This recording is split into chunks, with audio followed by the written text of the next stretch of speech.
patient I had this week was a 32-year-old female who was a part of a alcohol and drug substance abuse rehabilitation program as part of the Department of Justice. This program was part of this patient's parole. It is a 120-day program. She lives with and lives at the facility for the entirety of the program, and also there's 30 to 35 other women in the program at the same time.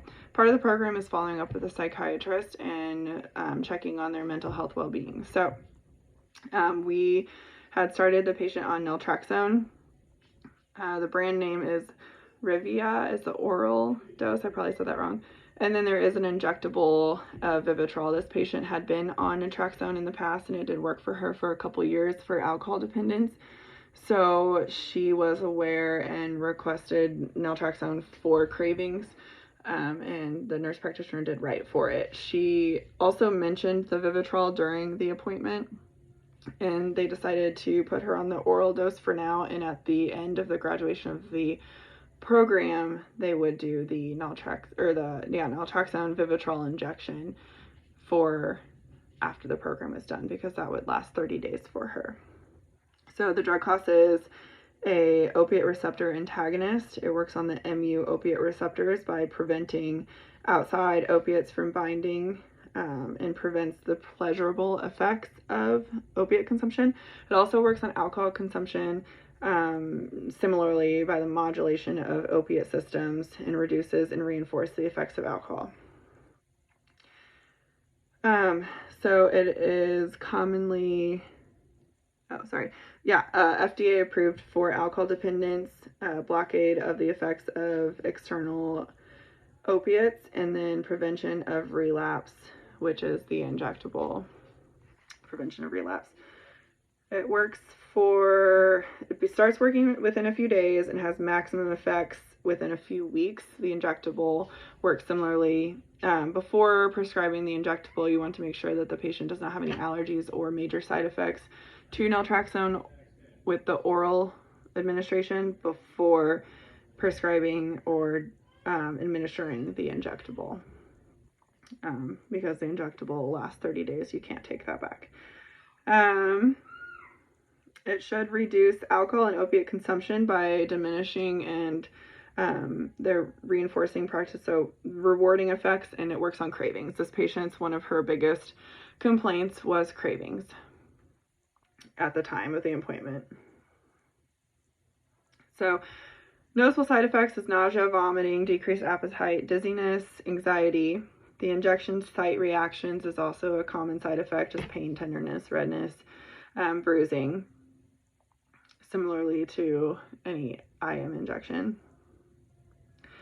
You want to do a urine screen for opiates prior to administration. You want to have the patient needs to be off opiates for 7 to 10 days. Before starting naltrexone. Dosing.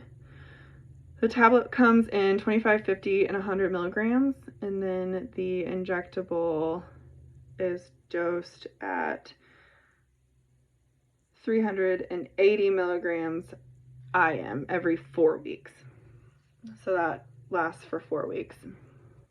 The dose is different for treating alcohol dependence versus opiate dependence. So for alcohol dependence, you would recommend 50 milligrams per day with no titration.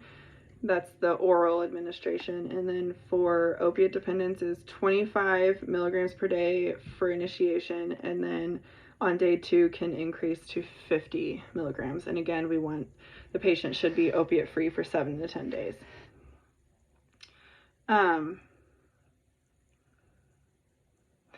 Drug interactions,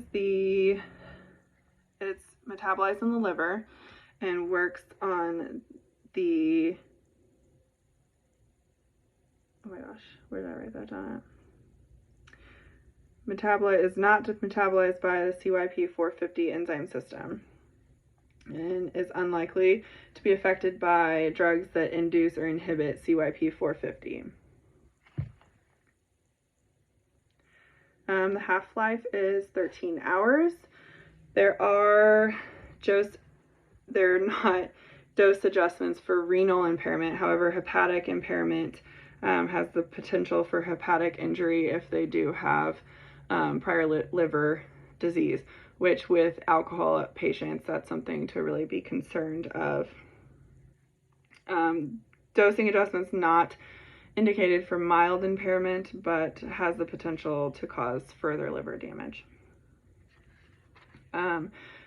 When talking to the patient, we would want to make sure that they are aware that they should be opiate-free for 7 to 10 days. This patient in particular had been in the program for about a week and a half, so she was opiate-free, and they did not collect, I want to say they did collect a urine on her, at least they did at the facility. The preferred treatment is to reduce drinking. It's less effective in patients who are not abstinent at the time of treatment, and that goes for alcohol as well. And then there is another medication that is combined with bupropion that has demonstrated efficacy for treatment in obesity, so that's interesting. However, bupropion does cause reduced appetite, so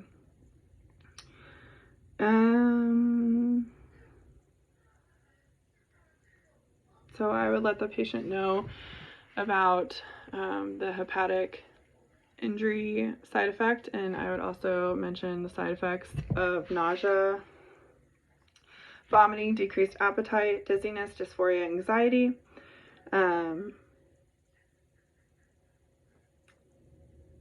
And then I would let them know if they have any serious side effects or do not tolerate to come back and visit the NP, and then also to do not take any opiates while on the medication. So in this particular case, she was in custody of the Department of Justice, so they, in theory, should be clean of all illicit substances. So anyway, thanks.